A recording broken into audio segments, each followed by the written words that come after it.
Changamoto kubwa ya wakulima wetu wengi ni wale wakulima ambao wanategemea kilimo cha mvua na kulima kwa mazoea. Dunia ilishabadilika huko.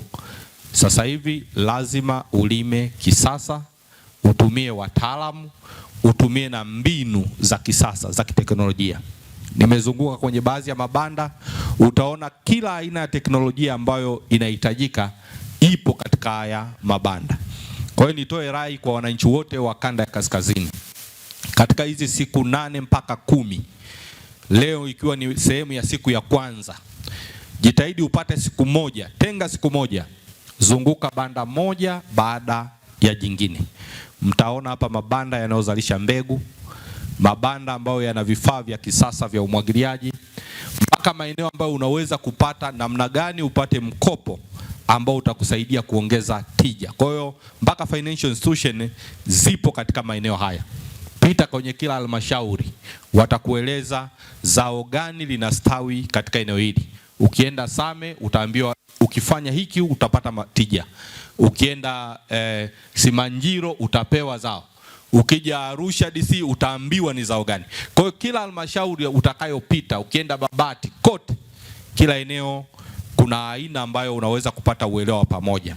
Kwa hiyo hilo niliona ni vizuri niliseme na watu wote mwelewe. Na bahati nzuri katika mkoa huu wa Arusha na kanda ya kaskazini mna bahati kubwa sana. Kuanzia mwaka huu kuna mambo makubwa kama matatu yatafanyika katika eneo lenu. Jambo la kwanza, kuna mkutano mkubwa ama kongamano kubwa la horticulture ambao litafanyika hapa Arusha mwezi Novemba mwaka huu, mwaka 2026. Kongamano kubwa la dunia, zaidi ya washiriki 15,000 watakuwepo hapa. Kwa hiyo sasa nyinyi ambao ni wakulima, tena wakulima wa mboga mboga, horticulture, ni sehemu yenu sasa kwenda kuonyesha bidhaa zenu ili ziweze sasa kuonekana maeneo mbalimbali. Maana ni sehemu ambayo mtapata soko, mtapata teknolojia, lakini mtapata vile vile biashara ya kudumu. Sasa huwezi kupata hiyo biashara kama unalima kienyeji bila kuzunguka na kujifunza.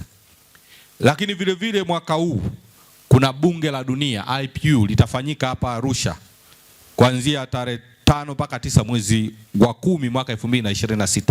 Ni fursa kwenu wakulima. Maana zitahitajika bidhaa ili watu wale na wazitumie katika kipindi chote watakachokuwepo.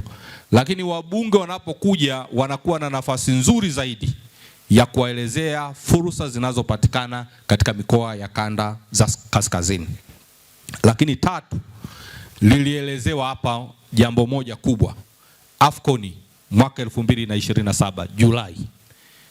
Jambo kubwa kabisa kwa nchi yetu. Sasa linafanyika katika eneo hili la Arusha.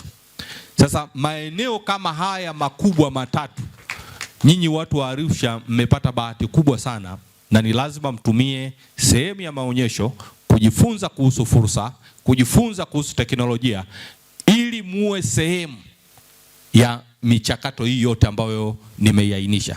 Sasa ni kweli nchi itafaidika, lakini wanufaika wa kwanza wanatoka katika kanda ya kaskazini ambako mpo karibu na hizi fursa ambazo nimeziainisha hapo.